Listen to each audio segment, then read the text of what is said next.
And I want to give you a chance to respond to that. Then I want to show you this video that I think your viewers and my viewers are going to find very interesting. Go ahead, David.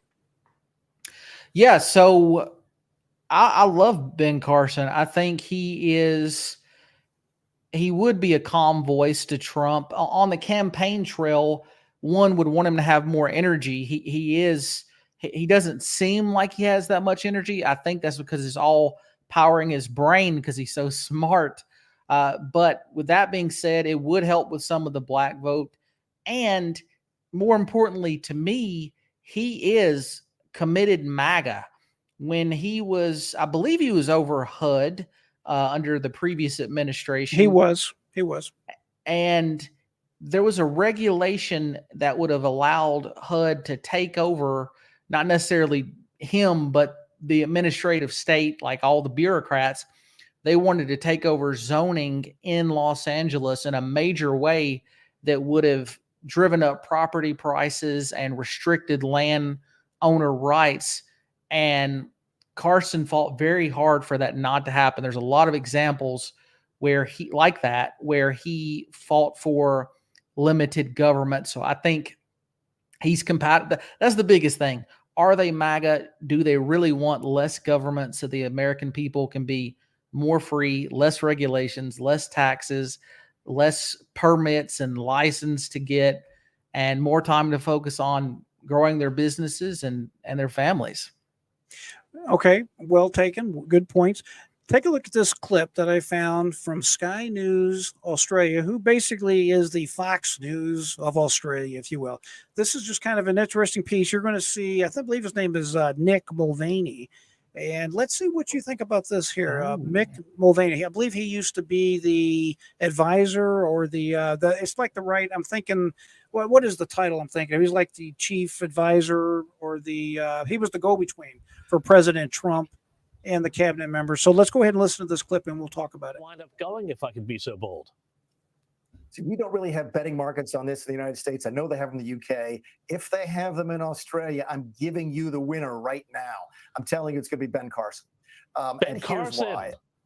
I think so. And here's why. There's a bunch of reasons. You could go down the list of all the weaknesses the other folks have, how they don't add anything. He was the former chief of staff. That's what his title was in the Trump administration. Campaign. Listen, they're great candidates. Tim would be a great vice president. That's not my point. The one element I think that Ben Carson has that none of the other 6 people on the list have is that I don't think Ben Carson wants to be president. I don't think he wants to run for president. If Donald Trump wins in November, he's automatically term limited under our Constitution, which means that the 2028 election effectively starts the next day after the 2024 election. Wow. I don't think Donald Trump wants anybody in that White House running for president on day one of his second term. That's why I keep coming back again and again to Ben Carson.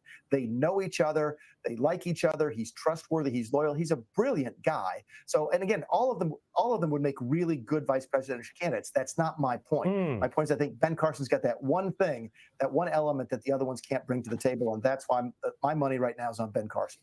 What do you think about that? That is an excellent point that I hadn't considered, but it is true. The same as when they're in the House, the U.S. House or the U.S. Senate, the primary focus is how do I advance my political career?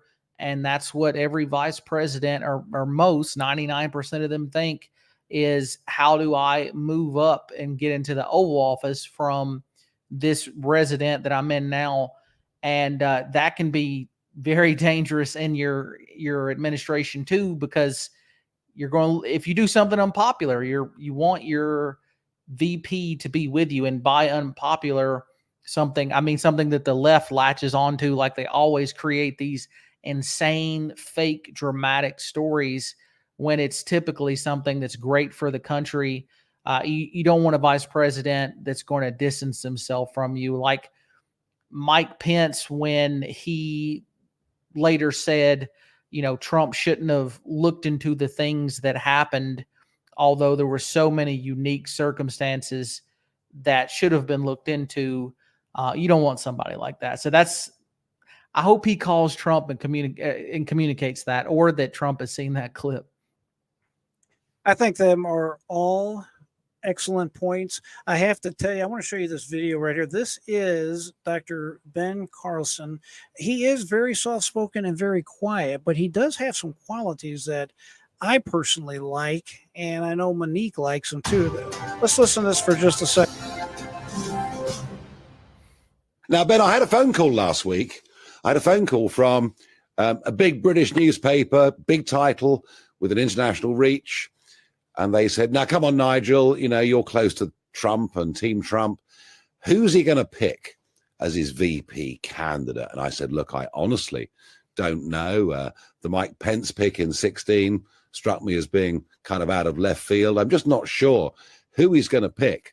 And it was suggested to me that Ben Carson's name is rapidly rising up the list in horse racing terms of runners and riders, philosophically aligned, a loyalist, stayed in the administration right throughout Trump's term. So come on, Ben, is it going to be you? I have no idea. But what I do know is that there's a big bench. There's a lot of people to choose from, and that Donald Trump has very good political instincts. So I suspect it will be a very good pick. That's one of the things I just love about this man. You know, he just tells you like it is. He's kind of like a Trump himself. Hey, what do you think? You think? I don't know. It's just a great answer. It's simple, but it's on point. What? Any thoughts?